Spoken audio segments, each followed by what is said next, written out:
Harbaugh now heads to the Los Angeles Chargers. He wins everywhere. He wins, period. Justin Herbert, he's a crown jewel. Well, you guys better enjoy this. Quick snap, Herbert to throw. Has a man, touchdown! The fans loved it. You have to love what you're seeing on tape if you're a Chargers fan, especially for the future with Justin. Herbert on the move and throws and touchdown. I was just trying to show off. We're going to be known as world champions. And we're going to do it or die trying. Don't let the powder blues fool you. Who's got it better than that?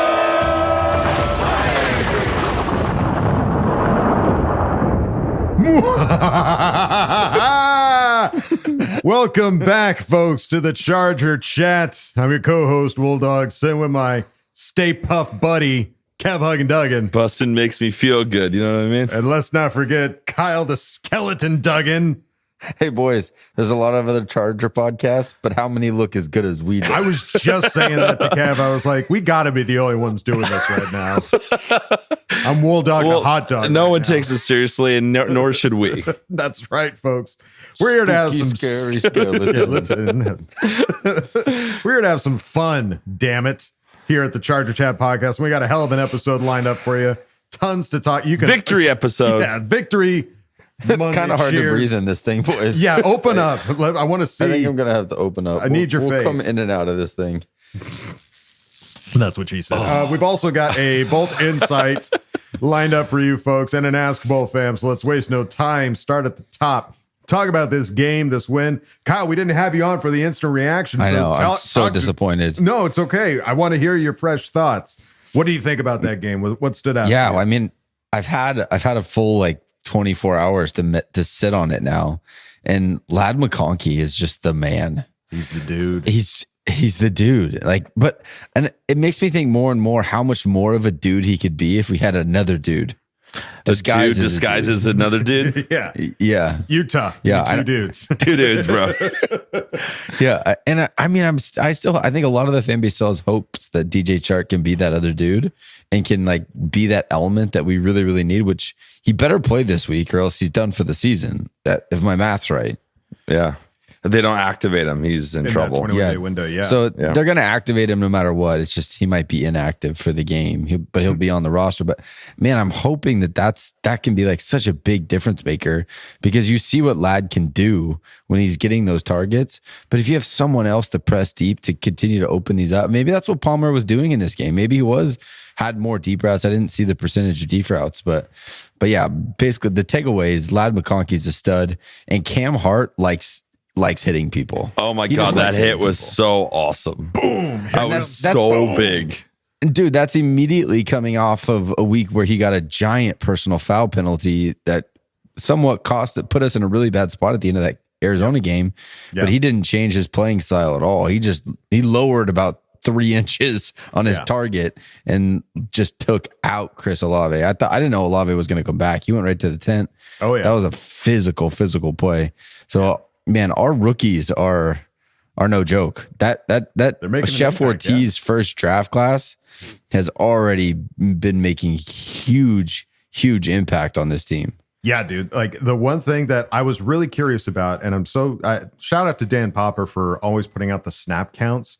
Yeah. Looking at Scott Matlock, the guy who plays every single aspect of this football game, catching passes and getting sacks. I was curious how many snaps he was in on defense. Yeah. 4 snaps. And one of those was a sack. Freaking effective. That's bang for your buck. Yes. Dude, I went back and watched some of the plays today, and just when he gets moving down the line, when he's pulling or doing anything like that, man, you are not going to be able to match his inertia. No, you're moving. It doesn't matter who backwards. You are. It doesn't matter how big and strong of a linebacker you are. That inertia is going to take you back, and that's how we scored that. JK scored that touchdown.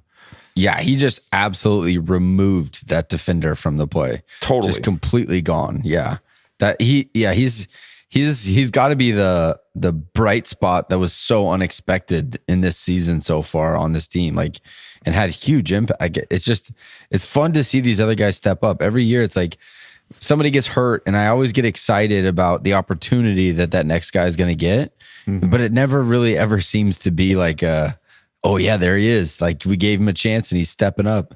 But it feels like time and time again right now, they're making the most of the opportunity with Cam Hart, Tarheeb Stills making huge plays. Scott Matlock on both sides of the ball. And you have to accredit that to coaching. Like you have to. It has to be. They're putting him in the right spots. They're coaching him up on technique. They have him ready to go and they know what they're doing. I think it's a huge instant like revelation of having good coaches. Yeah, it's so much fun. Looking around on Twitter, Tyler Schoen, our brother from another podcast, tweeting out the Chargers got what they wanted out of their first 2 picks today. Joe Walt, 0 pressures allowed. Lad McConkey, 111 yards, 2 touchdowns.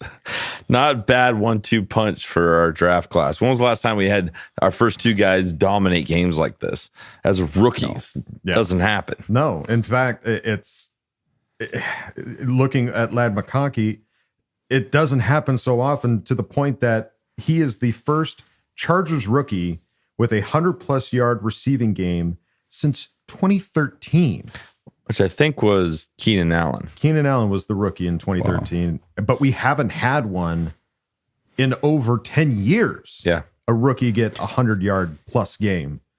And you draft Lad to fill that giant void that Keenan Allen left. Yes. And he instantly fills the void. Yes. Yeah, this was, going into this game, it was still a little concerning because we still don't have QJ back and DJ Chark was not activated for this game. So it was like, okay, we're going in there with the same tools that we had against the Cardinals, and we were having a rough time against the Cardinals. So, Lad McConkey also returning punts. And guy's now doing everything too. And there was not just 1 or 2 punts. They punted like 8-9 times. They had more punts than points. There. They had more punts than they had points. They scored 8 points. They had 9 punts. Yep. 8 punts, 9. Yeah. That's crazy. That's awesome. Eric Smith also tweeting out Chargers quarterback Justin Herbert earned a 95.3 offensive grade from PFF in week 8. That is the highest graded game of his career. And it's the number 1 performance of any offensive player so far in week 8. That's amazing he's him. That he is that guy this far into his career going like, you know what? I still got something left in the tank here, guys. Yeah. Hold on to your butts. Well, and I want to jump ahead a little bit because we have a stat down here that's very interesting. Do it. So MIBPJ on Reddit put up the first 4 weeks of our early down passing percentage. Mm-hmm. So weeks 1 through 4, we ranked 31st. After the bye week, guess what we were ranked, Kyle? First. We're first in early down passing situations. So they clearly went in there and were like, all right, so we have Justin Herbert. We know we really need to take advantage of this. And it worked, and it's working, and it's going to continue to work. Our offense is going to continue to get better. Well, and I don't think it was just like, oh wait, we got Justin Herbert on this team? I didn't know. Like it was, the guy was injured. He had an injured ankle. So like, I think you were trying to alleviate some of the pressure put on him to be like, you got to be the guy right now. So like, let's get the run game going. And blessedly, it worked in those first couple of weeks. And it's kind of fizzled a little bit, but I know it's going to come right back now that Justin Herbert is able to be that guy. It's going to open up that run game even more. And the throws he was making, man, it's just, he's freaking unreal. Lasers. The second touchdown to Lad McConkey, where he's on the run and throws across his body on a rope. It was crazy. Like that Lad McConkey touchdown, the second one, that's like a Keenan Allen throw. 100%. Where it's like, the defender's not looking. I'm just going to throw it and trust he's going to make a play. Mm-hmm. And the lad's first touchdown was like a Mike Williams one. It's like he's down the sideline. He's got 1-on-1. I'm just going to throw it out there. I'm going to leave it to his outside shoulder in case he doesn't catch it, but I'm going to trust him. Like those are the type of things that have to start to come for us to get those plays down the field. Justin has how many interceptions this year? 1? 1. Right. That means he's not taking those chances, which is good. I'm glad he's not turning the ball over, but it also means he's not like just trusting guys to go make plays because he doesn't want to turn the ball over. which you have to start to push the ball downfield a little bit. And now it seems like he's got a lot more trust in these guys to go out and actually make plays, because Ladd was not open on that first touchdown. Like that defender was in his hip. He just saw, I got back turned. I'm going to throw it up to the outside, let him go make a play. I trust that he'll go get it. And it was 2nd and 9. So if we don't get it, guess what? Incomplete. Let's go for it on 3rd down, and we'll hit an intermediate pass. That's that aggressive play calling. 2nd and 9, trying to get a deep ball like that. That's a good aggressive play call. What Greg Roman wanted to do was run the ball and set up a 3rd and short. Like, that's in his heart. He was like, let's just run the ball, get 3rd and short, 3rd and manageable. Let's make it happen. And he's like, oh, Justin's too good. We got to throw it downfield. He's got little Greg Roman, angel and devil on his shoulder in the booth. Like, okay. Do it, Greg. I don't think you should do it, Greg. Pew, get out of here. Roman candle goes firing off. Roman candle. Pew, pew. The Roman candle. Come on. Yeah. You're silly. Yeah. All right. So one of the things that really seemed to wake this offense up was that low down, dirty son of a bitch move by Shepard of the New Orleans Saints, twisting up Justin Herbert's leg, and who came flying in like Superman to come and take down He really the bad did. guy. He really came in hot. The broadcast, he just came from out of frame. Just came from Flying. nowhere. He was literally floating vertically. He jumped so fast and hard that he was like perpendicular to the ground. It's a bird. It's a plane. No, it's Bradley Bozeman. Bradley Bozeman. He's Indiana Jones now because I mixed up my music. No, he came flying in and just leveled the guy, rightfully so. I mean, I've heard from like the Saints coach saying like it wasn't a bad hit or it wasn't a dirty move. He didn't know that he didn't have the ball. It's like, well, it's his job to know whether or not he has the ball. You don't just keep twisting a quarterback's leg and go like, doesn't well, matter if he has the ball or not. You don't do that to the quarterback's knee. No, yeah, piece of shit, jerk off. So they talked to Bradley Bozeman obviously afterwards, and he said it was probably one of the dirtier plays I've ever seen. And you got to protect your quarterback no matter what. Yeah. I loved it. When it happened, I said to you, I was like, I'm happy to get that 15-yard penalty against us. Totally. You go protect our guy. Yeah. Like that's your job. That's what you're paid to do. Yeah. I mean, this was for sure. Same type of play like when Jerry Tillery last year hit Justin Herbert out of bounds. And that one was like, hey, man, you got the entire team now coming after your ass. This one was just like, there's nobody else to do anything but Bradley Bozeman. And thank God he was there to right the wrong. Speaking of Jerry Tillery, shout out to the Raiders taking a big fat L again this week. Let's go. Just throw it in there. Might as well. Make it a part of the show. Yeah. Talking to some of the other guys, they talked to J.K. Dobbins and said, we got each other's back. We're brothers. So maybe that was the spark we needed. Yeah, like Justin almost getting his leg ripped off. Yeah. Well, Shepard's lucky the whole offensive line didn't see it because he would have been in real big trouble. Oh, and it got one guy. It got fun. I don't know if you've seen it, but there were a couple other players that got one-on-ones with him. Joe Alt later in the game buried him into the ground so hard, Kyle. I posted it up on our Twitter. I reposted it. Go look. It is everything you'd hope that it would be. That there would be continued retaliation throughout the game. Yeah, that wouldn't get flagged. And it's clean, but no penalty. Yeah, no penalty. There was just a little extra. You could tell 300 pounds coming down. A little extra, like eat some dirt. Mush his face and kind of thing. It was pretty great. And I mean, there was even the other play that really kind of seemed to spark the offense as well was that run that Justin Herbert had that like. How long, it was like a 30-plus yard run. I can't remember. But I mean, 40, I think. 38. Yeah. And Justin Herbert said he'll probably look back at the tape and say he should go out of bounds or slide on a big run like he had today. But if it wakes the team up, I'll do anything. That's my guy. That's my quarterback. I love him. He lowered his shoulder. He didn't slide. He didn't run out of bounds. He wanted that. He wanted the smoke. He has the fight. He doesn't have that flight mechanism because he's done it before. When he gets running and he gets that adrenaline going, he's going at you. He's not running out of bounds. That's just not in his DNA. He's also a gigantic human being. He's massive. He's huge. And he's going, he knows that that's a corner. It's like, I 5'11" versus 6'6". Yeah, good luck. Yeah, but he should go out of bounds. All that. Yeah. But in the future, you really should go out of bounds. But it was fun to see. But yeah, go out of bounds next time. Go out of bounds. And that was the other thing too, that apparently this is not the first time that him and Nathan Shepard have collided. Shepard used to be on the Jets, and there was a clip when they were playing the Jets. I'm not sure from what year, but they're wearing masks, so I'm guessing 2020. That's probably 2020. Year. So rookie year.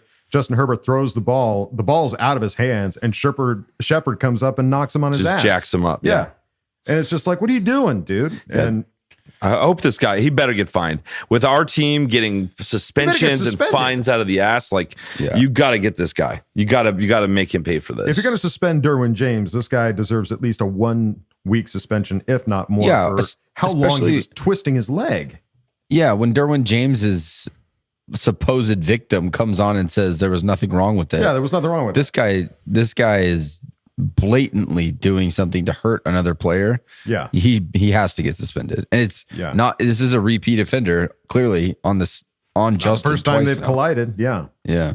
And then one of the other things we saw, this was pretty freaking cool. The Los Angeles Chargers tweeting out, if you know, you know, because Nikki Bozeman and Bradley Bozeman had the Bradley and Nikki Bozeman Foundation. And she was even chirping on Twitter as well, going like, justice served. Do you know what the foundation's all about? Tell me. Bullying. Listen. So if you're going to go bully our quarterback, we got to go donate to the Bradley and Nikki Bozeman Foundation. And the Chargers did, because they put Big Bo's fans' heart, and they donated $10. I'm sure they donated more after. Yeah, that better be more than $10.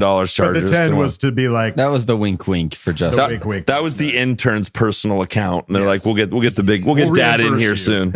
Yeah, I'll call Dean. Yeah.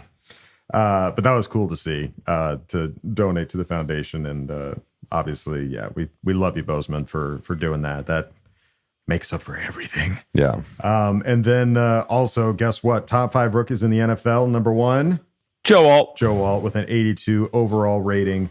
And this is just according to Madden. So, hey, if you're playing Madden, Joe Alt, get him on your team. Yeah. And then let's see. We got some quotes here as well. Harbaugh on Jesse Minter, saying he's the architect of the defense. He's been responsible as much as anybody. It's been outstanding. It's not just one of the best. It's the best scoring defense, which matters the most. What I love about Jesse is we talk about the game and what he did, and it's always one thing, working on one thing at a time, all the time. Things we've identified. Hey, let's emphasize this. Let's work on this. There's no sense of satisfied, which I think we know is one of Harbaugh's least favorite words, satisfied. That's something I think he does a great job of, and instills that in the team, instills that in the unit. He's an incredible coach. When was the last time you had this much confidence in any part of our team? Like, I've never felt like this incredible confidence that our defense is going to just stop teams and stop good offenses too. Yeah. You know, like you look at what the Broncos are doing right now. They have a pretty solid offense, and they're scoring a lot, and we held them to nothing. We handled them the first half of that game. So I'm just so happy that he's here, and hopefully he stays for a bit and it's not a one and done. I hope so too. And he's right. We saw last week we were still the best defense, allowing the least amount of points at 13.8, giving the Saints a single digit 8. Has put us down now to 13. Let's go. So we are now down. We are still almost a full point below Pittsburgh now, who is at 14.9. It's crazy. Let's keep it going, guys. Love that. Harbaugh on Justin's run, saying Justin Herbert got it all started. It was needed. We got it right when we needed it. It was great to have the explosive plays. Yeah. And that's what's been lacking in some of these previous games, is the explosive plays. 100%. The Justin Herbert we know and love that can make these big plays. And man, that Ladd McConkey one, man, I can close my eyes and go to sleep easily, picturing it, just seeing him catch the ball. So beautiful. And he got like 30 yak yards after that. Like, oh yeah. And it was just glorious. And I'm so happy for those guys to finally get that thing cooking.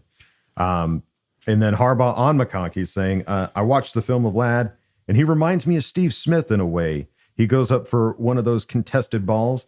They both have the ability to almost look one way and then catch it a few feet the other way. It's really subtle. It's really good. And we saw him do it again in this game. He's done it in prior games. I try to put my finger on it. What is he doing? And that's who he reminded me of, Steve Smith. That's really big compliment. Good praise. Yeah. He was always a Pro Bowler, so yeah, game recognizing game for sure. Future Hall of Famer. Yeah, right there, Ladidi McConkey. So happy to have you on. Okay, and we are happy to have you folks check out our sponsor this week, Underdog Fantasy. It's the greatest time of year again. Football is back, and it's here to stay till February. Over 1 million fans across 33 states got in the game last year by making picks on Underdog, where you can win up to 1,000 times your money just by choosing higher or lower on your favorite player stats like touchdowns, passing yards, and more. Now, I think we flipped a coin on this last one. It didn't work. I didn't check. Didn't work. No? Okay. God, we got to get better at this. We got to, I don't know what we got. I don't know. Still didn't work. We just got to get better. Got to get right. One of you guys needs to sign up and tell us what to do, and then we can just copy whatever you're doing. Yeah. Point us in the. Just tell us what to do, guys.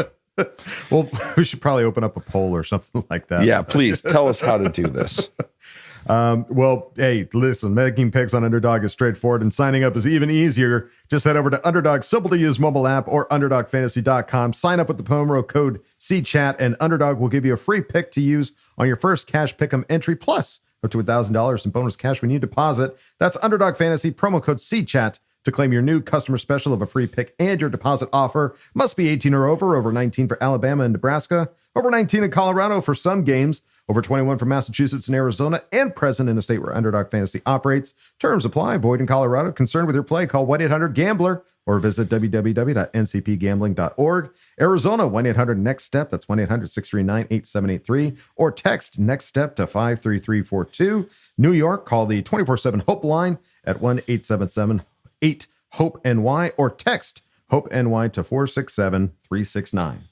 And when you're done making those picks, folks, you can head on over to our Patreon, patreon.com/chargerchat, where you can check out all the fun, silly stuff we got over there. We just put up a nice, spooky little teaser making fun of one of our AFC West teams. Adam did something so awesome. It's you pretty have to go fun. see it. If you want to see it, you got to go to patreon.com/chargerchat. But if you don't want to go over there, it's totally fine. You can go over to one of our regular website, chargerchat.com. Check out all the cool stuff we got over there, t-shirts, hoodies, and stickers. You can chat it up with other Charger Chatteteers in the members section and ask questions and Ask Boltfam. So go check out chargerchat.com.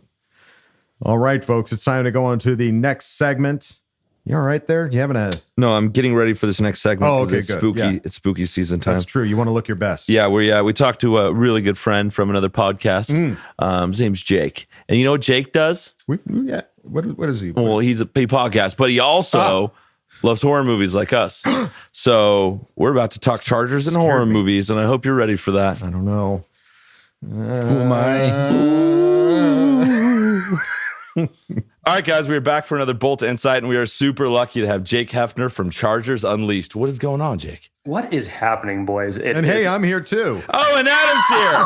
It's spooky season. We got some Halloween stuff for you, but we want to talk a little Chargers before we get into our yearly horror movie themed episode. So, dude, thoughts on this last game and getting that victory?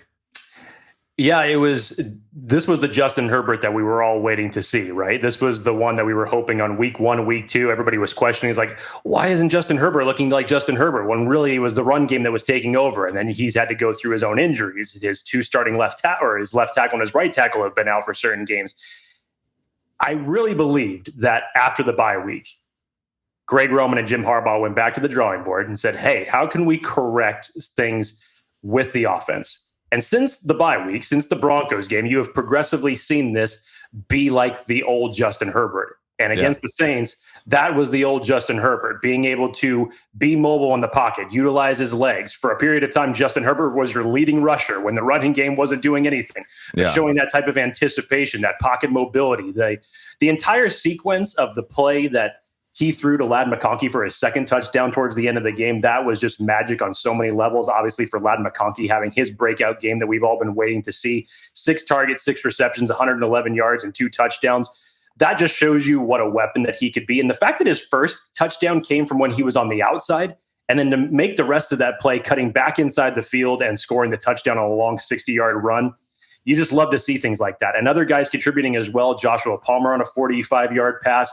Jalen Reagor definitely kind of making up for his blunder in the Arizona game with a great toe tap catch along the sidelines. Definitely. It was the Air Herbert show that we saw against the Saints game. And you're hoping that, you'd love to have a little bit more balance with the running game, but that's the old Justin Herbert. That's what we like to see. And you're going to need him for games moving forward throughout the rest of the season. You have to talk about Jesse Minter once again, putting out an absolutely brilliant performance, albeit against a rookie quarterback, but still this Chargers team leads the NFL in opponents' points scored against them. Crazy.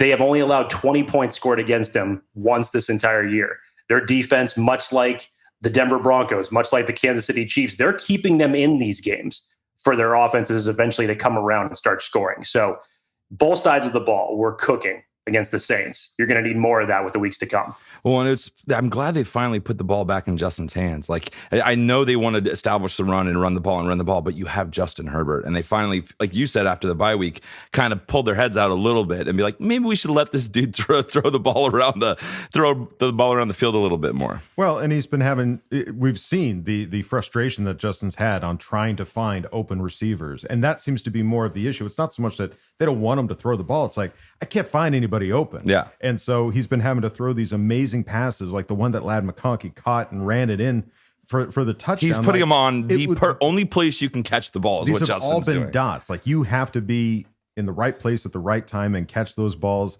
And that hasn't been reliable. We've had a lot of drops, especially in these last two games. But boy, when they catch it in those perfect passes, those have been great. And that's what's really going to open up the run game too, when they have to respect those wide receivers. It's like, all right, we can't just load the box and do man on these wide receivers. It's like, you got to be able to have both.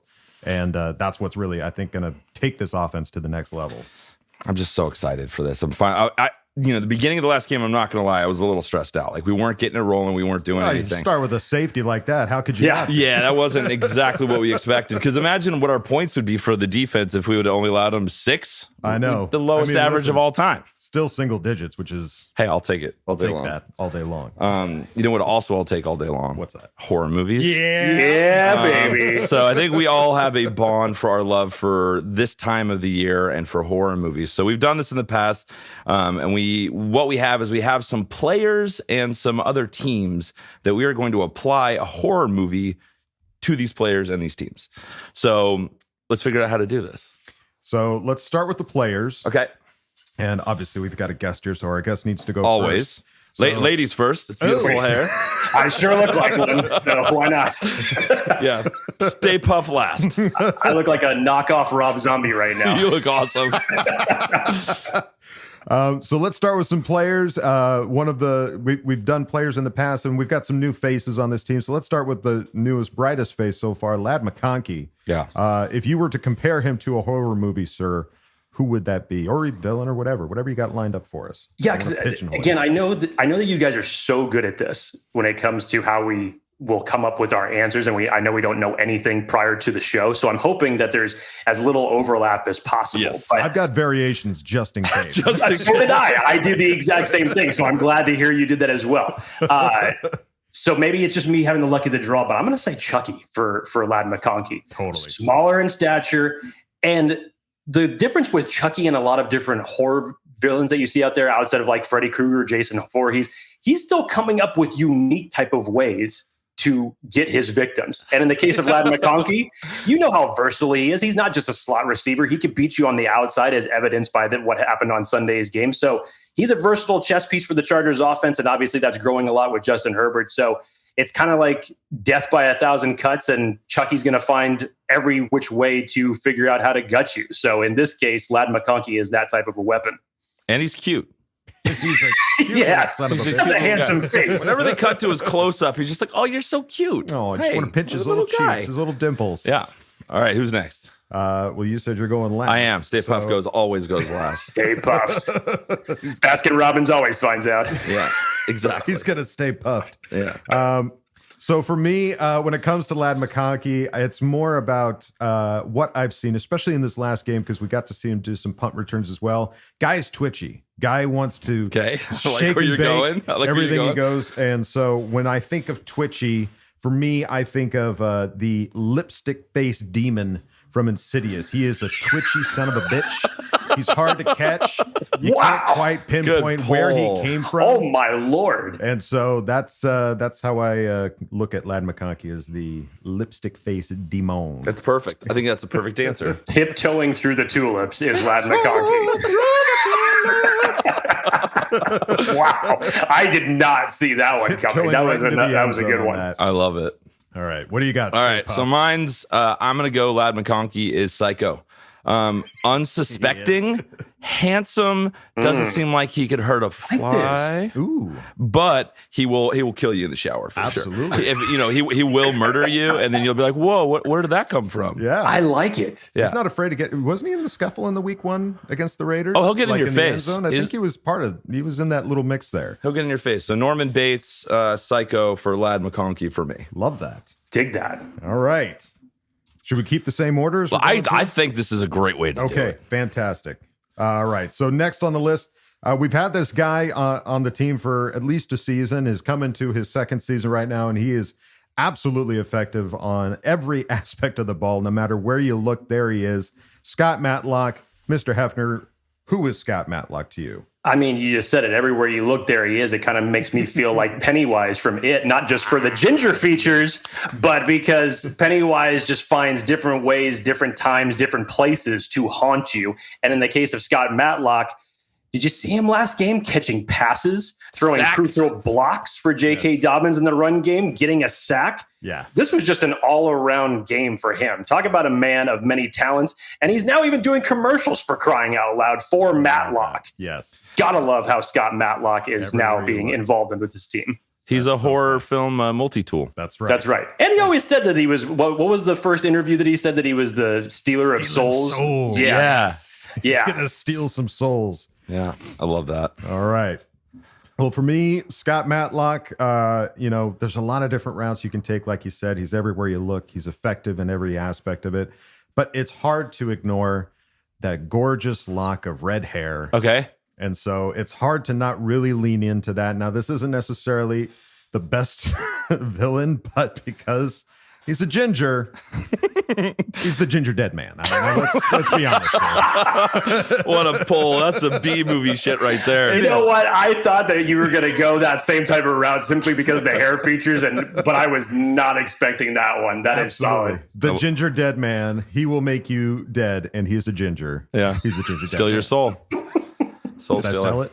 Yeah, that's good. That was I like that. great. All right, for me, Scott Matlock is the Stephen King film, Maximum Overdrive. Oh my God. Because he's a Mack truck Yes. and he will destroy you. Dude. Yes. So I'm going to go Maximum Overdrive, What a pull. possessed vehicle Love that it. cannot be stopped. Damn. That's good. Thank you. Nice job. All right. That was well done. Well, one more player here to take a look at. Another new face, another baby face as well. He's got kind of a cute little mug on him, and that's Joe Alt, our starting right tackle, who's been protecting Justin to the best of his ability and is doing a pretty damn good job. So what horror movie would you compare Joe Alt to? You know, since Joe Alt has been here, he's essentially been a brick wall for the right side of Justin Herbert. Mm-hmm. And, big, stocky, 6'8".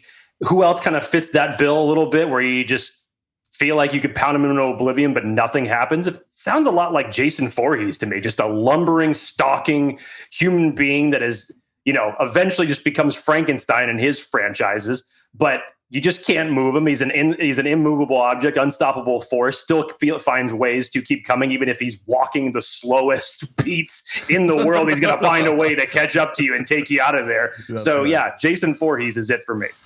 Love that. Perfect. Well, for me, Joe Alt, like you said, he's a wall.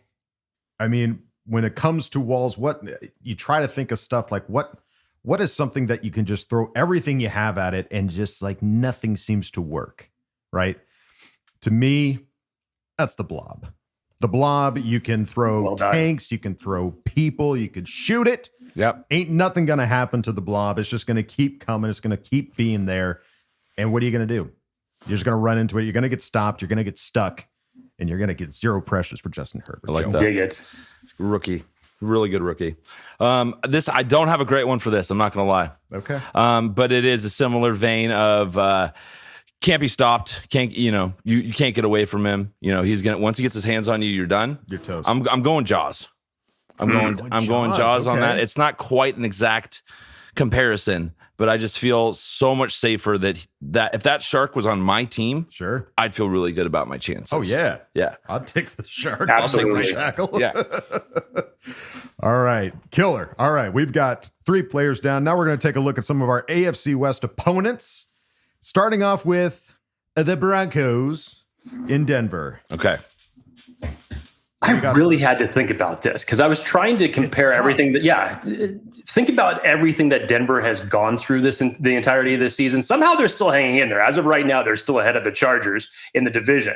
And they're finding ways to win very similar to the Chargers. Their defense is keeping them in there regardless of what Bo Nix is doing. So I started thinking about inconsistent horror franchises, ones that just, keep finding ways to have sequels that keep them alive. I went specifically with Friday the 13th Part 6, Jason Lives, just because it wasn't the best start for Denver. They started off 0-2. Yeah. A lot of people would say, Jason 5 and the original Friday the 13th are like maybe arguably some of the weakest of the franchises given the sequels that were made after them. But then you have Jason Lives, which is just like a return to form. And somehow or another, they go back and they keep reinvigorating this thing and it just keeps coming. And for the Denver Broncos, regardless who they play, they're somehow in these games and they're still able to eke out some of these wins. And as it stands right now, they're still ahead of the Chargers. So they're just still there. Mm-hmm. Hanging around. That's so good. Yeah, I like that. I love how still hanging around. Yeah. He's still getting sequels. Yes.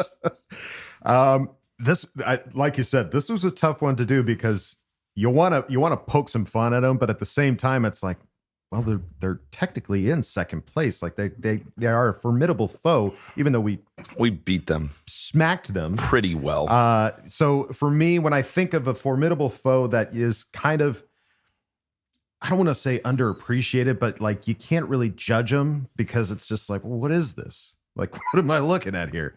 And that's why I went with the tire from Rubber. It is just,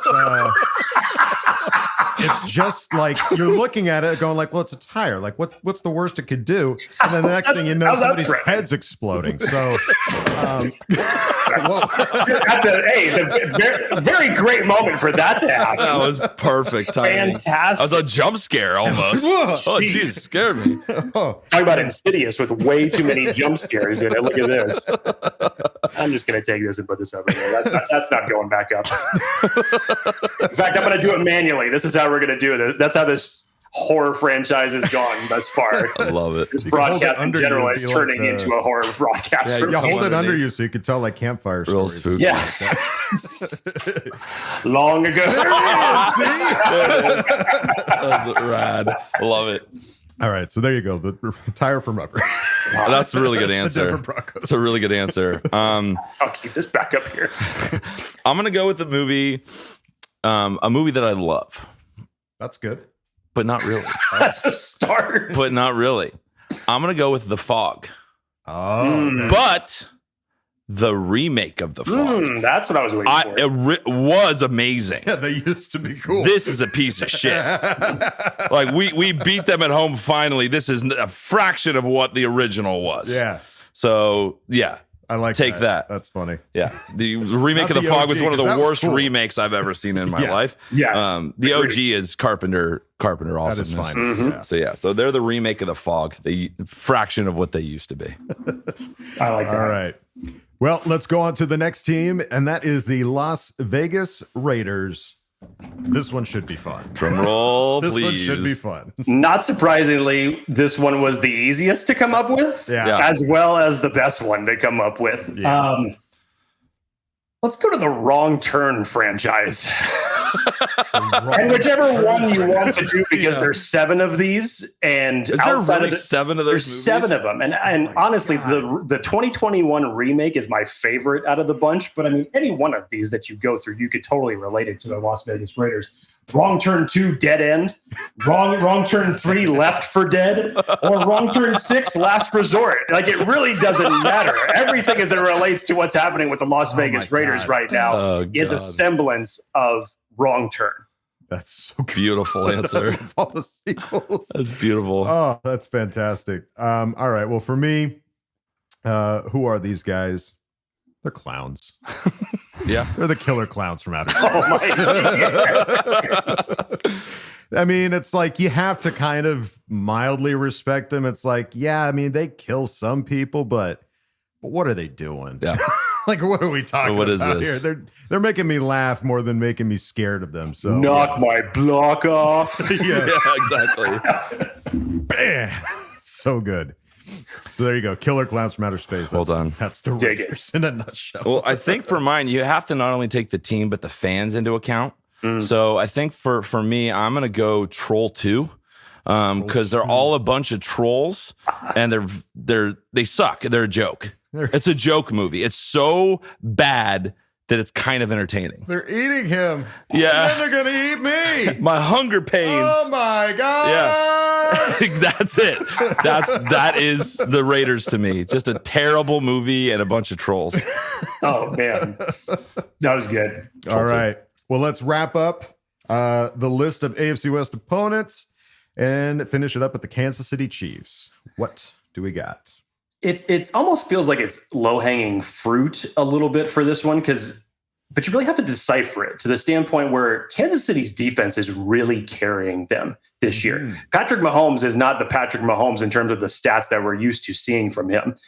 But they're still the defending champions. They're still undefeated as it stands in the NFL right now. Mm-hmm. So you have to go with an icon of horror, and that's Halloween. But I compare it to that because you have some great ones like the original and Halloween 4, The Return of Michael Myers, and obviously Halloween 2018 with some of the better franchises. But then you have some really, really bad ones. Oh, yeah. Like Halloween 5, The Revenge of Michael Myers, or Halloween Resurrection. So here's these inconsistencies that you just have in these franchises with all these variances of timeline. But yet that character, that franchise is still king as it relates to all of the big time slashers. So you still got to give credit where credit is due.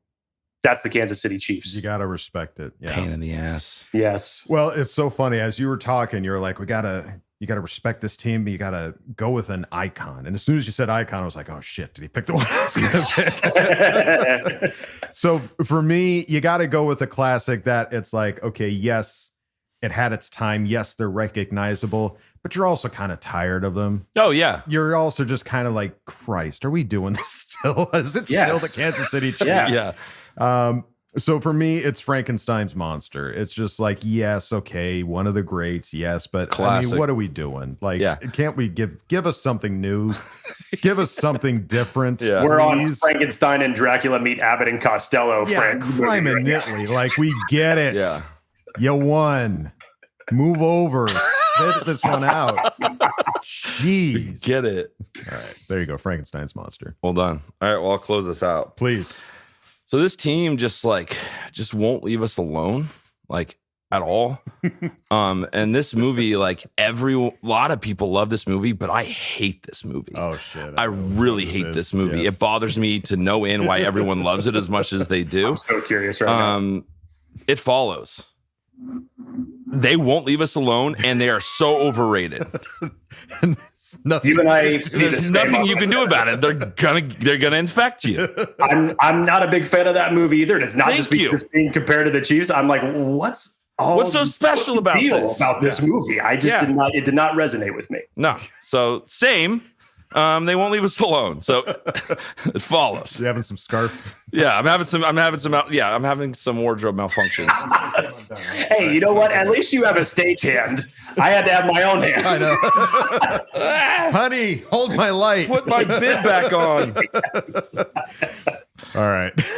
Well, awesome. Well, there you go. Take us out, Kev. Dude, Jake, thank you so much, dude. Always a pleasure. This is like the highlight of the year where we get to come on here and talk Chargers and horror movies, two of our favorite things. So we appreciate you and everything you do, man. Keep up the great work. Appreciate it, guys. Again, as you said, this is always my favorite show that we get to do every year, and just talking horror movies in general. I'd like to do a little bit more of this. Let's not just make it one time of the year. Let's just sit down, have a powwow for the hell of it. Maybe in the off season when there is no football during the boring time of year, we can get together and have one of these type of talks. But horror movies and football, you can't beat. Appreciate you guys having me on. You guys keep doing the exact same work that you're doing because you guys are killing it as well. Yeah, maybe a future alternative. I'm falling apart. I'm naked. I'm falling apart. But maybe an alternative, maybe a little mini podcast that drops occasionally with some horror movie talk. All right. I like what I'm hearing. I'm excited. Yeah. I'm full hot dog right now. You never go full hot dog. You know that. All right. Well, thank you, Jake. I'm glad we were able to schedule this. It was getting down to the wire here. We're like, oh man, Halloween's in like 2 days. We got to get this on now. Got to do it. Yeah. Well, thank you. Thanks, brother. We'll see you soon. Of course. Thank you, guys. Well, there you go, Jake. So glad we were able to get you on, buddy, and come and hang out with a hot dog and a marshmallow. Yeah. We're a campfire. Yeah, we're campfire ready. Yeah. For this. So, Kyle, you got to listen in on some of those. Do you have any horror movie? I know you're not necessarily the biggest horror buff, but yeah. No, I'm not. Something. I'm not the biggest fan of horror movies. My brother scarred me. Yeah. Yeah. I know what I did at a young age. Yeah. So we would we shared a room, and I always put on horror movies, and he wouldn't stay in our room. Right. Yeah. Well, going to bed as a 10-year-old watching horror movies is not the most enjoyable experience. Yeah, and especially Yeah. So I just went ahead and went on the good old IMDb and searched worst horror movies of all time. Yeah. And Dark Feed, a film from 2013, worst horror movie of all time. So that's The Raiders. That's they're just the worst horror movie of all time. Deal. Haven't even heard of it. I love it. Yep. For sure you haven't. It doesn't seem like a good movie. Yeah, it doesn't seem like something if you were checking out. One might say irrelevant. Yeah. Exactly. Irrelevant. Don't need to watch it. Just check the final score, see the L, and move on with your day. Yeah. Well, there you go, folks. Another awesome Bolt Insight. Jake, thank you again for coming on and chatting with us. Definitely, guys, go check it out. Chargers Unleashed, where you can hear more. You're not going to see a guy dressed as a hot dog and a marshmallow, but you're still going to have a good time. I promise you that. All right, folks, time to go on to the next segment. Ask Boltfam. Hot dog edition. Stay puffed. Time to put your money where your mouth is. Hi, guys. Go jam a thumb up his butthole. That's what you do. I wet myself in excitement. Oh, so hungry. Your thoughts are like totally appreciated. Catch you later, dude. Okay, love you, boy. That's right, folks. Time for Ask Bolt Fam, and we start at the top with Big Red Bolts fan. Nice. Who asked the question? Short and sweet, shall we keep these words? For my wish is to address a saintly turd who tried to bend Herbo's leg into thirds. Yes, I'm referring to Sir Dumbass Shepherd. If Derwin James gets a 1-game suspension, then you get that +3 as well as detention, and at least a dozen strongly worded mentions in the social media bully pulpit dimension. With all that said, I must agree that Senior Roman sits not well with me, as I hear the broadcast pundits inquiry, why won't they let loose the Saints rookie? Should we not do the same with our proven stud and not make him look foolish or like some kind of dud, like he's running uphill both ways through the mud? Please make it stop like really fast with a thud. K love you bye and BTFU. We're still above 500. It's true, Buttercup. And if you don't like that, then you can surely suck my butt. And F the Raiders for, well, you know what. P.S. Be still my heart. Huge shout out to our late round rookie corners who are proving that every draft pick has value. And P.P.S. Did you guys love Herbert's crazy eyes after Ladidi's second touchdown as much as I did? That needs to be added to your next intro update for sure. Great idea. Yeah, the big nod with the wild eyes. Oh, he was in psycho mode. He was in like turbo mode. That was Herbert that I hadn't seen in a long time. It's a Chargers we haven't seen in a long time where you have the lead, you need a score to end it, and you go and get it. Yeah. Mm-hmm. Beautiful. Well said. All right. So to answer your question, are we annoyed with Roman? Are you annoyed with Roman?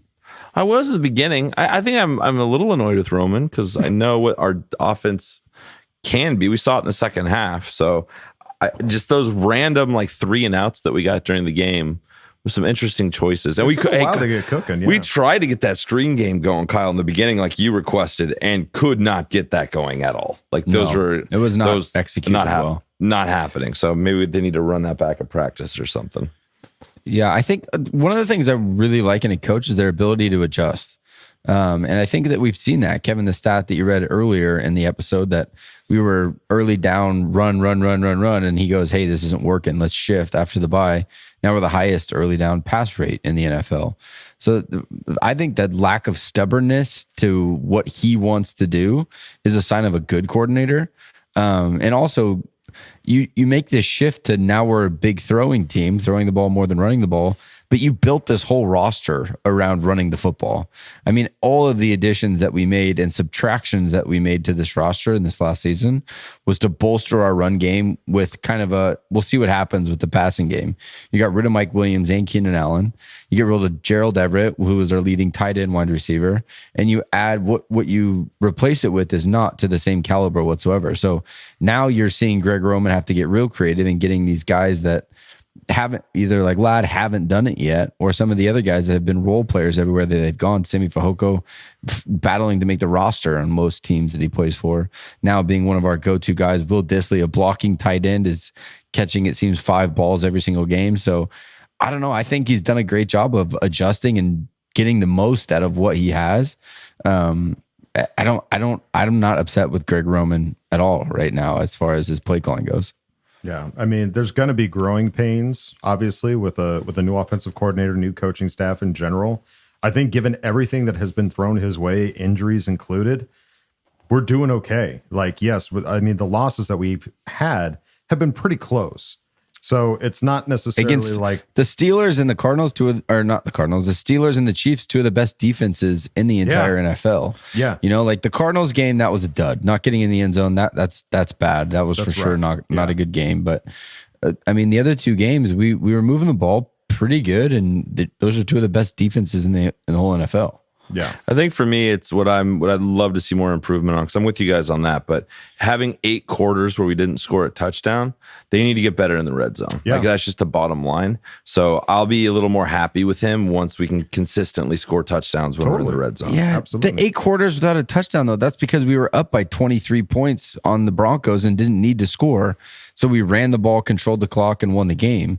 And then the Cardinals, that's one game. Again, like that's 4 whole quarters where just for whatever reason, things were not clicking. We had bad drops. We fumbled the ball to 2.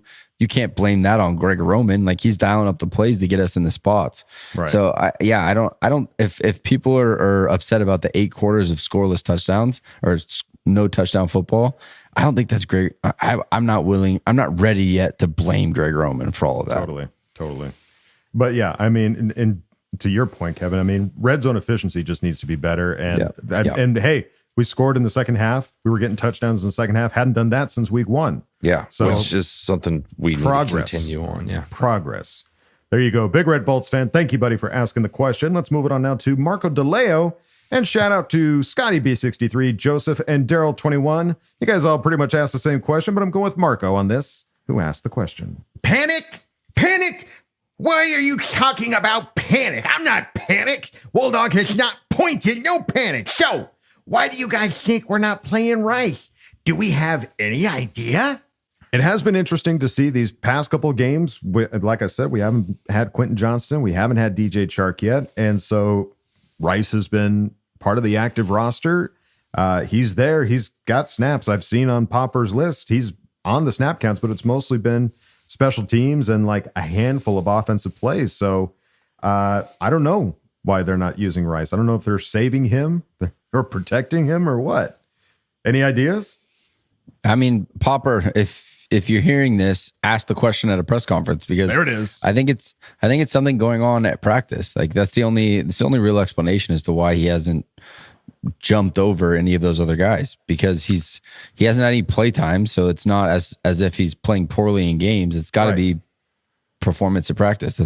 I don't think they have a vendetta against Brendan Rice. It's not like they're out to get him. They don't want him to get looks.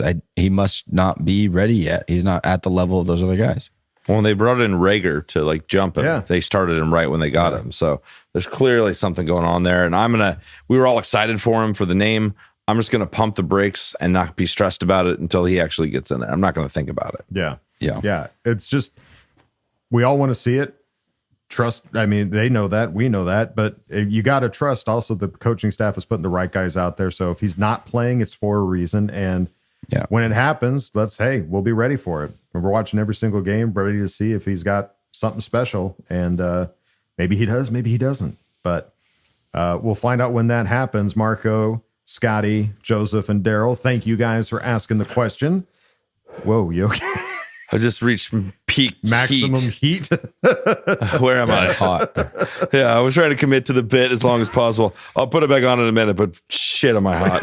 All right, let's move it on now to Mickey Coates. My hair looks rad too. Who asked the question? I didn't think it was possible, but did Justin really hit a new peak? Usually we'd see a handful of plays per game where I'm thinking, what was he doing there? But Sunday, I think it happened only once. We saw a new Justin yesterday, and I'm stoked for the rest of the season. Same. He felt like old Justin to me. Yeah. He felt like the old Justin we all fell in love with, and he's back in our arms. It's the best. It's per PFF. This is the best Justin we've ever seen. Yeah. In this last game. And so to answer your question, theoretically, he's hit a new peak. Yeah. Per PFF. He's peaking. Can you take me higher? But you never heard a hot dog sing that. Nope. So yeah, I think sky's the limit now for Justin to just keep climbing. I mean, listen, we get Quentin Johnston back. We get DJ Chark in the mix. This offensive line keeps doing well enough to hold and protect our boy. Yeah. Who knows? Who knows what could happen, Mickey? But thank you for asking the question. Let's move it on now to Gavin Gibson. Gavin, who asked the question. Both of my boys were born really early on Thursday at 27 weeks and 4 days. Their names are Bosco and Ignatius. Both are doing well, and since Chargers won at the weekend, I've decided they're my little Chargers lucky charms. Oh yeah, I need a question. Do you think McConkey is working his way higher in the wide receiver depth chart after his performance against the Saints? I'll probably have less questions as I'll be at the hospital a lot seeing my boys, but I'm always listening in every episode. As always, bolt up, K, love you, bye. Congrats, Gavin. I'm glad that's awesome. And glad they're doing okay. Yeah, please keep us updated on how they're doing, and because guess what, there are little Chargers lucky charms now too. They absolutely are. Yeah, fantastic names too, Bosco and Ignatius. Badass. I love that. Love those names. And our send our love to Mom and hope she recovers. Yeah, Mama Gibson. Yeah, please. Yeah, for sure. But to answer your question, as far as McConkey working his way higher in the wide receiver depth chart, I think he's already at the top. I think he is. He's number one. He's got the most yards. He's got the most targets. He's number one right now. Yeah. You know, and he started all season, so he's at the top of the spooky, scary, shivers down your spine. Well, those listening, my light went off. I don't know, we'll probably cut this, but no, leave it that's in. what that whole bit was spooky. It was spooky. But yeah, I mean, he's started all season. Like he's at the top of the depth chart from the get-go this season. Yeah. But as far as like Justin's go-to guy, I think for sure he's the go-to right now. That's who he's most comfortable with. He threw to him twice when he was covered and just had faith that he was going to go get the ball. Yeah. So that chemistry is definitely starting to develop. So yeah, I think he's the one. He's the wide receiver one right now.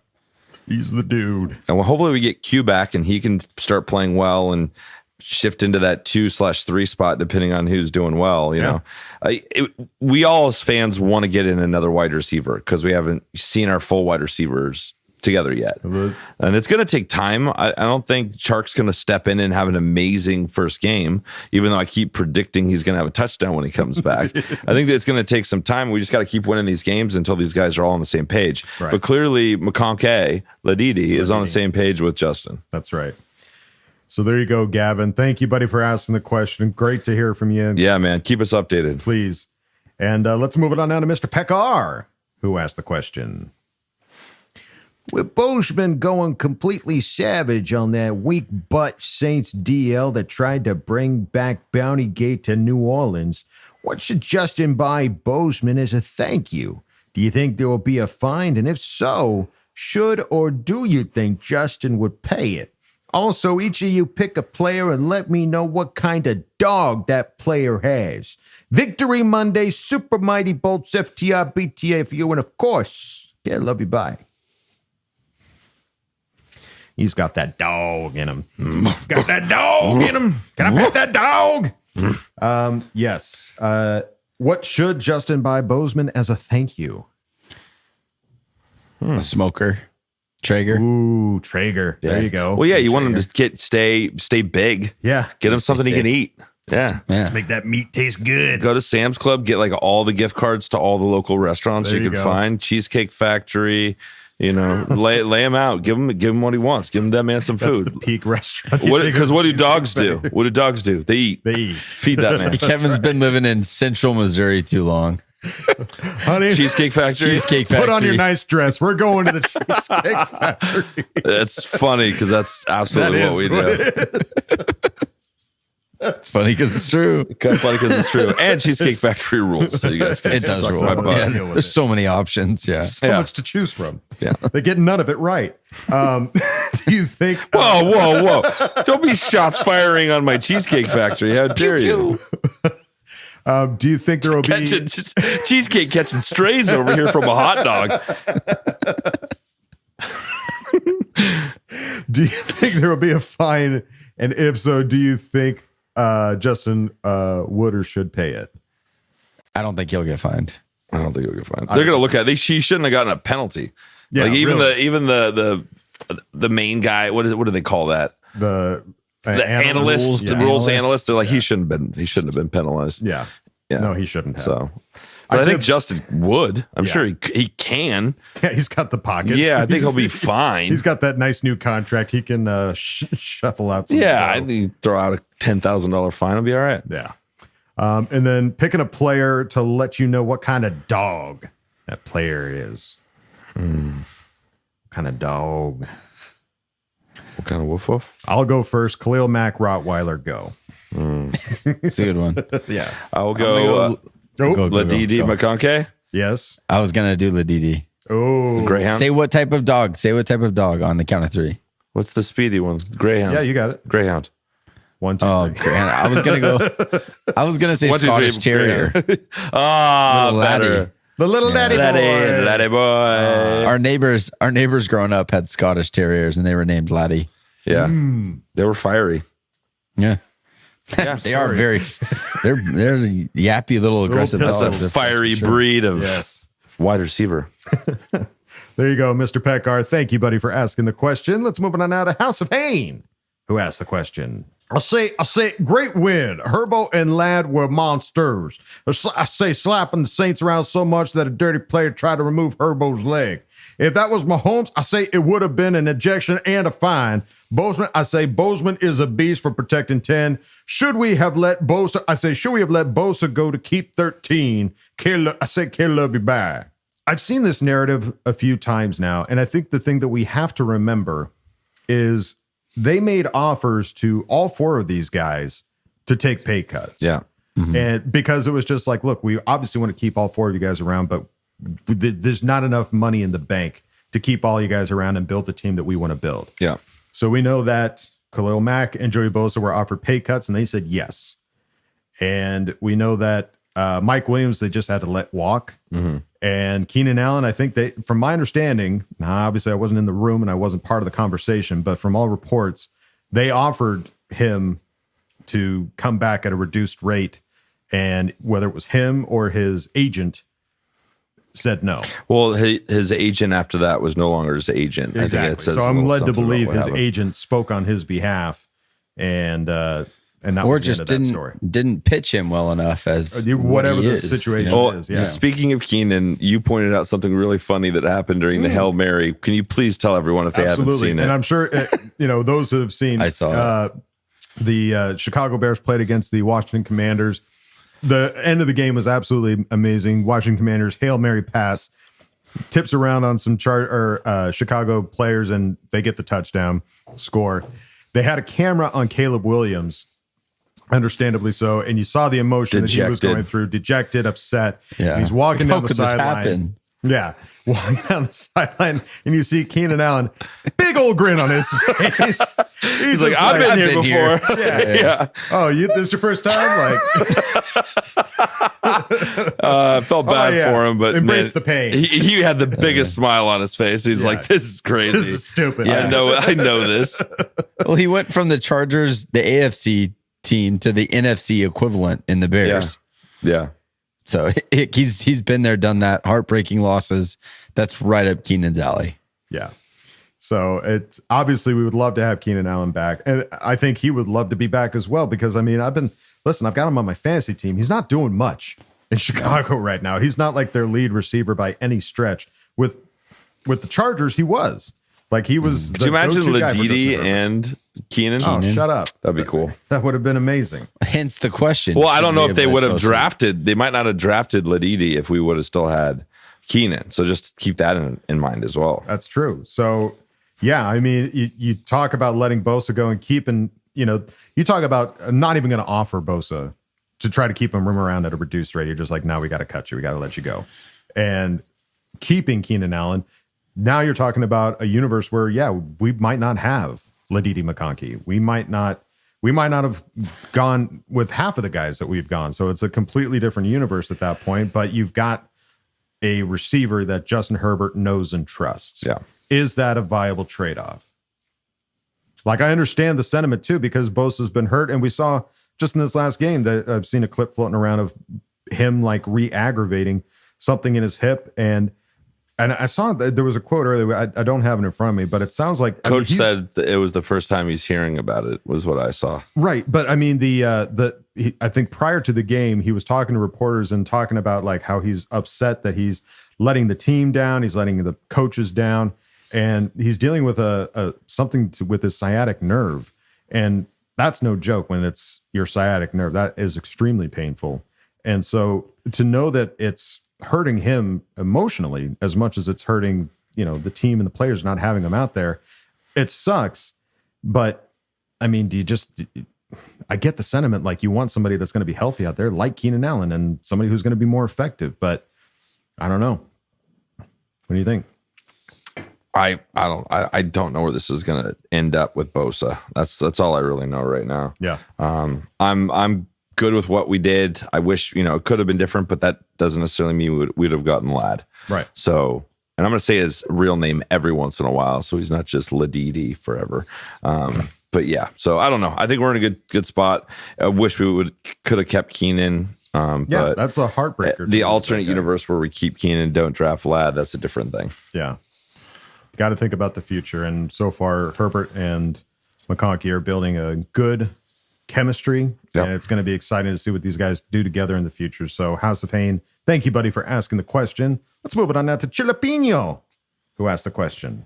Are we finally getting closer to the final form of this offense? Does this coaching staff now realize that offense flows through Herbo? Also, Herbie is my hard-to-break award of the week nominee. And did anyone else get cheers when he signaled first down after his run? He made a statement. Yeah, everyone talks about, Justin doesn't have emotion. He's got plenty. Oh, yeah. He's got plenty. You catch him at the right time with the right camera, you're going to see a fired up Justin Herbert. And Justin screaming is probably one of my favorite things in the world. Oh, I love it. There is something about the way that he yells and screams that is just so full of raw emotion. Yeah. It fires me up, man. And I love seeing it. He's got a great yell face. Let me see your yell face. Going back in. Stay back. So getting a closer look at the final form of this offense. What do you think? Yeah, I think so. It's definitely evolved from week one to where we're at now. But yeah, I don't know. I think it's just cleaning all this stuff up. And obviously, if you make a move at the trade deadline here, that will be whatever happens after the trade deadline. You got your final form, because all the young receivers are starting to play. We're finally starting to find Will Disley pretty consistently here on offense. But then again, one guy goes down and you just have to be able to shift and adapt to what you got. So, but it does seem like Greg Roman is getting more on board with how to push the ball downfield with Justin Herbert. Yeah. Does the coaching staff now realize that the offense flows through Herbo? Yeah, the stat we said earlier, they were like the last in terms of throwing the ball on early downs, and where they are now, it's clearly they've they've course corrected during the bye week. It's very clear. I love the shedding of the skeleton. It just can't take it anymore. So hot. I can't take it. It's putting me to sleep. It's so hot. Well, there you go. Chilapino, thank you, buddy, for asking the question. Let's move on now to Putts and Bolts, who asked the question. Hi, guys. Hopefully Justin is cooking up a victory brisket for Bose and the O-line boys after that win. Loved how he stuck up for Justin on that dirty play from that butt sucker. The league should fine him, suspend him a game, and make him run bare naked backwards through a cornfield after that one. I did notice, however, that again our receivers are too often finding themselves clustered together, and we aren't opening things up the way we ought to. My question is, how much input does the passing game coordinator versus the offensive coordinator contribute to this, do you think? Almost feels like we still need another bye week to work on ourselves and figure this stuff out. FTR, FTC, and FTB, can't love you, bye. Well, I don't know the answer to this. Passing game coordinator versus the offensive coordinator contributing to getting these wide receivers to get some separation. Yeah. Well, it's not only that. It's like, isn't there like the what was it? Mark Tressman, who's like a general consultant for the offense. I think there's a lot of people that have some thoughts in here. I don't know how they're all like distilled down into what they're going to do, but there's a lot of voices in there that I'm sure have been hired to come in to solve problems. Too many cooks? I'm not Too many cooks in the kitchen? I'm not saying that. I'm just saying maybe they're figuring it out. Yeah, there's never too many cooks. If you got a lot of food to make, you got to have a lot of cooks in there. Yeah, you do have to have Cheese Factory. Come on, You seen that menu? You got to have a lot of specialists. They got Mexican, they got Italian, they got everything in there. You got to have lettuce wraps, and that's not even touching the cheesecakes. Yeah, dude, come on now, step up. Yeah, you got to have a whole dessert guy too. But I think having all the chefs in the kitchen is good. It's just there is the one guy that's in charge of the whole thing, that's putting the menu together and is finalizing whatever the meal plan is for that night. And that's Greg Roman. I love this analogy. Those guys are all giving input and they all work together as a team. And that's what they specialize looking at. So like a passing game corner is going to, when they're watching film of the next opponent, they're specifically looking at coverages. They're specifically looking at matchups and the defensive backfield. They're not looking at the totality of the game. They're only looking at one very specific thing when they game prep. So that way you can have someone that has put a lot of time into prepping one single thing to get all of that information to Greg Roman, who also looked at everything, but gets a little bit of a different aspect to it. So at the end of the day, it's all Greg Roman. He's the one making the decisions and calling the plays. These guys are they're his scouts. They're his little birdies that are getting him all the information that he needs to put together the final plan.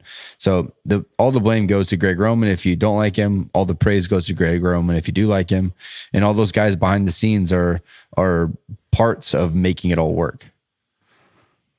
There you go. Couldn't have said it better myself. Well put. There you go. Putts and Bolts. Thank you for asking the question. Let's move it on now to Andrew Ramsey. Andrew, who asked the question. Lad ho! We've struck gold, baby. My man is him. What a great day, baby. I don't need Viagra. I need McConkey. That said, this game is a whirlwind of emotion. Which one do you agree solidified our offensive issues? The interior line, the lack of a second receiver for Lad, or the play calling? Can't love you, bye. It's hard to pinpoint, isn't it? Yeah, I think they all play a part for sure. But I think the most glaring one right now is that interior offensive line. I think it is becoming a bit of an issue. Zion Johnson in pass pro is starting to scare me a little bit. He's getting beat pretty consistently up the middle. Especially when they throw those twist stunts on him and stuff. He is not. Yeah, he's not locking stuck in the ground. Yeah. Yeah. I don't know. I think for me that appears to be the biggest issue. I think we have a whole depth chart of number 2 receiver guys. Like all those guys are like what we talked about last week. Like we need a stud that they have to account for. And then all those other guys can flourish a little bit more. The Josh Palmers, the Quentin Johnsons, the Simi Fahokos.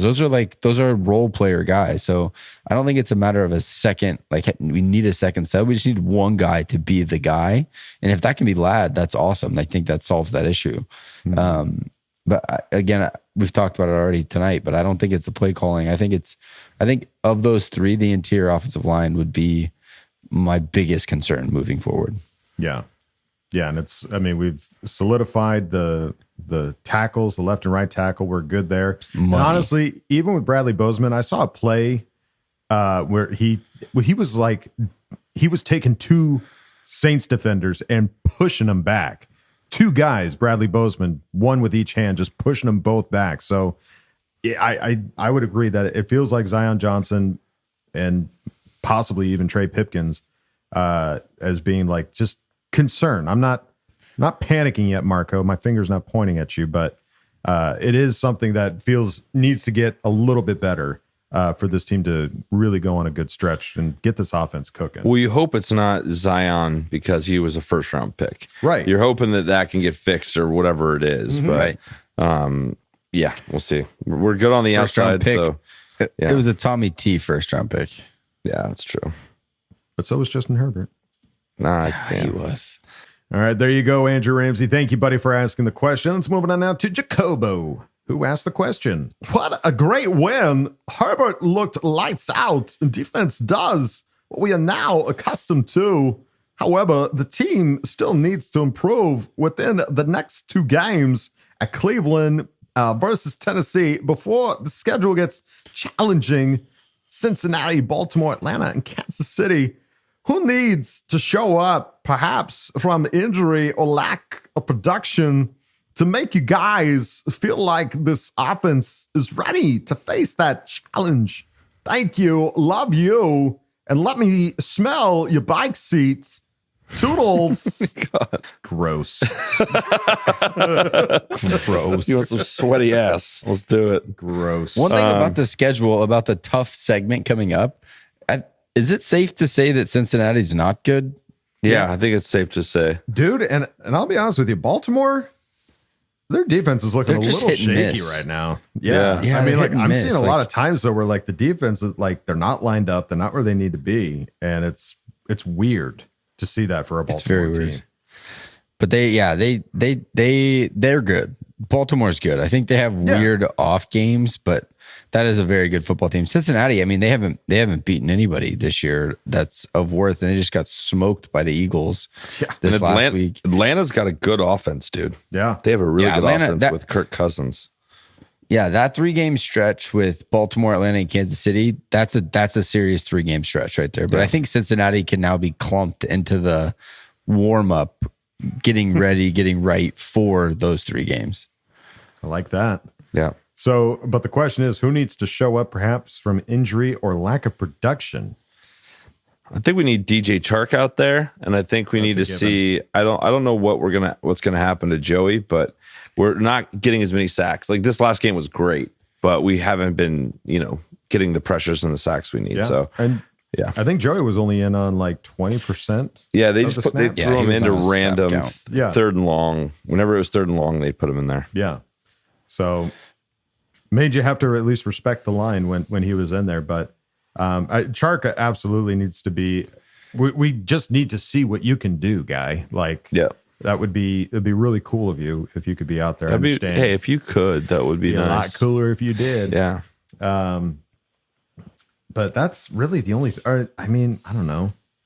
I think wide receivers in general, man. Like if they're talking about like wide receivers not being able to get separation, having a hard time with that. Like we gotta make that happen. Yeah, easier said than done. I know. That's more of a talent thing than it is. Step it up. Yeah, I'm with you. Yeah. Kick it into high gear. Yeah. That's all I'm saying. Jacobo, thank you for asking the question. Let's move on now to Athir Kadir. Athir. Kadir. Who asked the question? Judge and Chip, my boys, love you all with my heart, baby, and soul. I have 3 questions, one for each. Last one for the season. Coach Kyle, which AFC team you rather play on the wild card weekend? Bills or the Texans? And we win. Who you want in the divisional round? Chiefs or the Ravens, baby? Kevin, give me 2 top priorities to sign in the offseason. Any big-time free agents, baby? Wolldog most likely win home and road upcoming game. Ravens and Bengals home game or the Chiefs and Falcons road game, baby. Love you all, my buddies. Bold prediction. Minter will get an extension and be Coach Harbaugh's replacement. Down the road, we'll stay with the Bolts, baby. Last time he's going to ask each one of us an individual question. This is the last one. That's what he said. Last one for the season, baby. He said that before, didn't he? Yeah.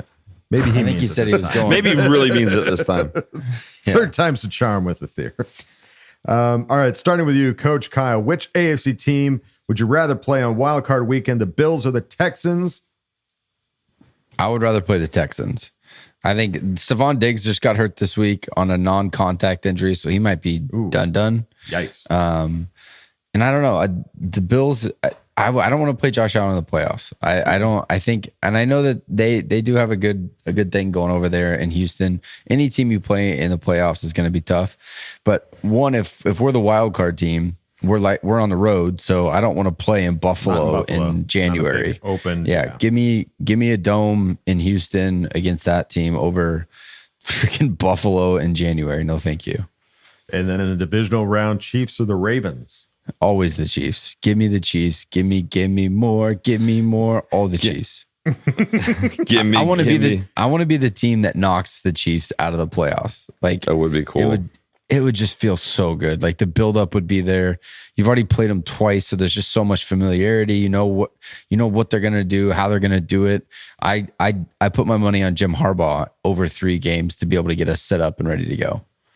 I love that. Yeah. Love that idea. All right, Kevin. Well, I'll give you one. I'll give you one that I've actually had a lot of time to think about. I'm really think this needs to get done. Okay. And that's J.K. Dobbins. I think he needs to come back on a longer term deal, and he's going to be a Charger for a while. He plays so hard. I love his running style.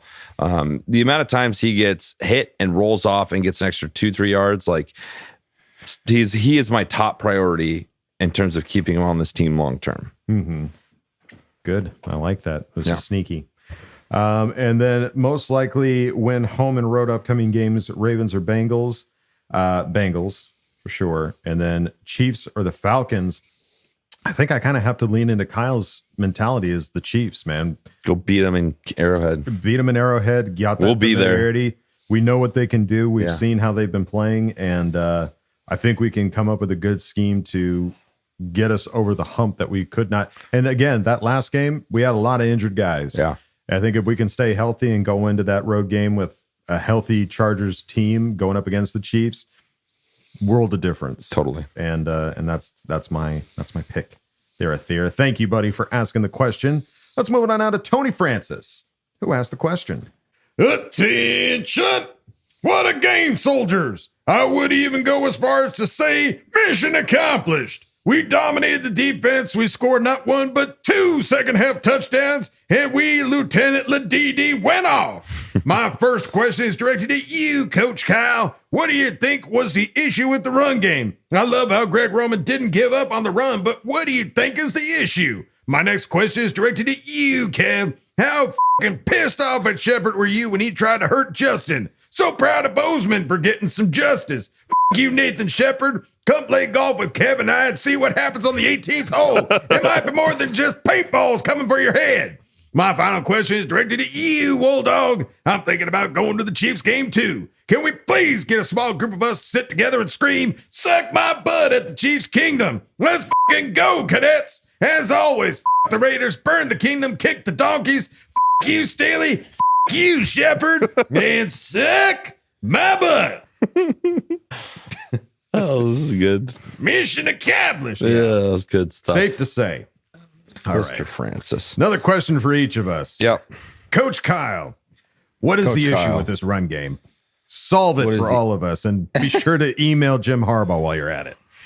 Yeah, I'll put together my notes and let him know what I thought. Yeah. Yeah. I'm trying to look here at the stats of what our final rushing numbers were. Justin ran for 50. He was almost our leading rusher. But I mean, it's not as dominant as it once was. But we had 29 total carries for 122 yards, 4.2 average. JK was at 3.5 yards per carry, which is right on par for where you want to be. If you're over 3 yards a carry, you're a first down every time. You give them the ball 4 times, you get a first down. So it's not like electric and elite, but I still think it goes to teams not respecting our wide receivers. I think they're able to load the box so much that it's just a numbers thing. And we're not winning enough individual blocks. I don't think it's the tackles. It's definitely not Scott Matlock. I think that interior just gets a little bit leaky and allows guys to get a little bit of push. And then we get into trouble. So hopefully the interior line can clean things up, start getting a little bit more push going the other way, which they're supposed to be run blockers. So I don't know. I think it's a matter of them having so many guys in the box and ready to commit to the run so fast. Well, and they can't, like, with this team, the interior offensive line, they're stunting there because they can't get anything done on the outside. So I'd be curious the amount of stunts and how they're attacking the center of this line compared to attack other teams, because they're stunting inside on these guards every single play because they cannot win against our tackles. So that's what I'd be curious to see, if there's any stat driven fan out there that has time to go look at all those plays. All right. Kev, how pissed were you? I was fucking pissed. I was fucking real pissed, man. Get me all fired up. I'll go destroy a city, man. Stay Puft style. You know what I'm saying? I think one of my favorite things after that play, because Shepard had his helmet knocked off. I think he also had like a contact lens knocked off, and he had to sit out a play while they got him a new contact lens. Yeah, contact lens. L7 Weenie. Yeah, that guy sucks. Yeah. Sucks so hard. Yeah, he and then sucks so hard, dude. Dude, that guy sucks. It's so hard. So hard. And then for me, going to Chiefs, small group of us to sit together. I don't know if we'll sit together because I think Kevin and I are going to be sitting in a box. Yeah. We got a really good friend who takes us to the games. Yeah, so big fans of that. But I think we can certainly work something together to at least shout it from the outside. Well, get a group of us together at some point. Well, I'll figure out what the section is. You just sit in the section and then we'll be right next to each other. There you go. Yeah. You can lean out the window. And we'll throw some of our catering at you and see if we don't get in trouble. There's some peanuts and cracker jacks. Yeah. Keep it low key. Don't tell nobody. Open up. I just tossing shit. So there you go, Tony Francis. We'll figure it out, bud. We will figure it out. But thank you for asking the question. And we go out of Ask Boltfam with Ulysses Pineda Fong, who asked the question. I apologize as I have been on a long hiatus from Ask Boltfam, but worry no longer because I'm fucking back, baby. And so are the Chargers. Man, I got to give a huge shout out to Bradley Bozeman. After getting bent over most of the season and taking it in his bung, he will have my respect forever. Seeing him have our sweet baby Herbo's back on the Bushmeister move by the Saints D lineman will forever live in my heart. And as far as the Saints guy goes, fuck you, man. Suck a sweaty post-game butt, why don't you? Okay, a question. Should we be worried about Cleveland next week? Man, they look good, and I thought this game was going to be a cakewalk up until today. What a victory over the Ravens. We may have to reconsider. Thoughts, gentlemen? As I bid farewell, I leave you all with this. Fuck everyone but us. Bolts up into their rectums. Bye-bye now. Oh, great question. We missed you, Ulysses. We missed you. This was welcome back. More of this. Less of everything else. Should we worried about Cleveland? I mean, they're still an NFL football team. It's not something that you're just gonna, W. Just give it to us. You guys just don't show up. You don't want to get hurt. Just wave the white flag. So no, for sure. I mean, Jameis Winston can throw touchdowns. But what he also does is throws a lot of interceptions. So we have to take advantage of those opportunities and turn the ball over and score. And if you can score on a team like Cleveland that, I mean, let's face it, they're not going to the playoffs. They're selling players already. Right. So if you can get up on them quick, you can get them to shut down a little bit and take the foot off the gas. So if we can get going quick, I think it should be what we expect. If you allow them to stay in the game, Jameis can throw the deep ball and he can score quick. So yeah, we still got to show up and play our game, but I think we're the better team. Yeah, especially our defense. Like I'm excited for them this week. I think there's going to be an opportunity for a lot more turnovers with what Kyle said. So as long as our defense keeps playing like this, we should be favored in every game. And it's just a question if this offense can pull it out. Yeah, absolutely. There you go. Ulysses Pineda-Fong, thank you for asking the question. And thank you, everybody, for asking questions and Ask Boltfam. We greatly appreciate it. Got a long one today. Got a long episode, guys. Hey, when the wins happen, man, the questions, they come a-flying. And Brandon, don't think I forgot about your question. Brandon wrote me a script. It's perfect for a commercial. It's going to be our sponsor of the week there, buddy. So stick around. It's coming in hot for this week's sponsor. But sick. Yeah, but that's going to do it for this episode of Charger Chat. Any final thoughts there, gentlemen? No, it's nice to be back from that long movie where I was sleeping, and I'm excited to be back here every week. We all are. We're all better for it.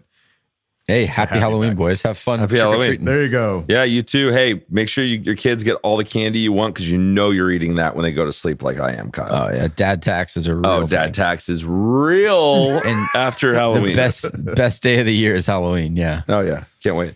And my kids all have the day off of school the day after, which is the best Halloween. Yes. Is not having to get up and go to school.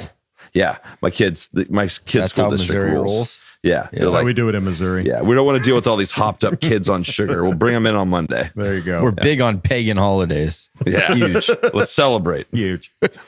All right, folks, that's going to do it for us here at Charger Chat. Don't forget to bolt up because we're ready for any squad, any place. Okay, love you. Bye.